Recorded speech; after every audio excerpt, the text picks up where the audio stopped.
If you find you are often customizing a preset in the same way, you can create your own preset and save it for future use.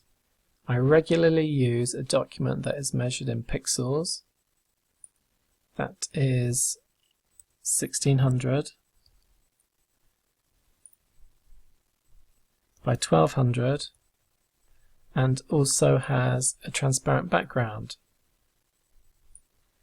I can create this document one time and save it as a preset by clicking this icon. Let's give it an appropriate name.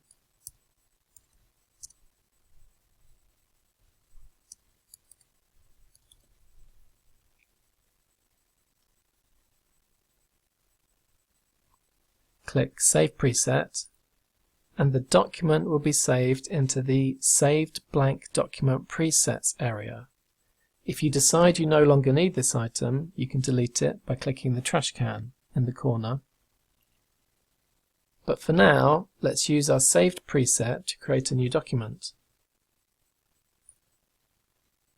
And there it is.